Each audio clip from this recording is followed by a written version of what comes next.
రీ ఎంట్రీలో తొలి సినిమాతోనే సంచలనం క్రియేట్ చేశారు మెగాస్టార్. 9 ఏళ్ల గ్యాప్ తర్వాత వచ్చిన తన రేంజ్, క్రేజ్ ఏమాత్రం పడిపోలేదని ప్రూవ్ చేశారు. ప్రపంచవ్యాప్తంగా ఫస్ట్ డేనే ఏకంగా 47 కోట్ల 7 లక్షల రూపాయలు కలెక్ట్ చేసి రికార్డులు బ్రేక్ చేశారు. దీంతో మెగా కాంపౌండ్ లో సంబరాలు మొదలయ్యాయి. మెగా ప్రొడ్యూసర్ మీడియా ముందుకు వచ్చి రికార్డులను ప్రెస్ కు రిలీజ్ చేశారు. అయితే ఈ ఆనందానికి రెండో రోజు బ్రేక్ పడింది. ఆ జోరుకు చెక్ పెట్టాడు శాతకర్ణి. అవును, గౌతమిపుత్ర శాతకర్ణి రాకతో తొలి రోజు కనిపించిన ఊపు రెండో రోజు కాస్త తగ్గింది.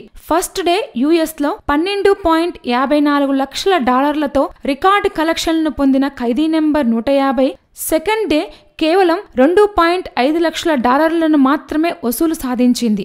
కానీ శాతకర్ణి ఫస్ట్ డే 3.9 లక్షల డాలర్లను కలెక్ట్ చేసింది. శాతకర్ణికి ఖైదీ నెంబర్ 150కి మధ్య $1,00,000 పైగా గ్యాప్ ఉండడం విశేషం. మరి లాంగ్ గ్యాప్ లో ఈ రెండు సినిమాలకు ఎంత గ్యాప్ వస్తుందనేది చూడాలి. Please subscribe. Hi, it's me Purna. Please subscribe.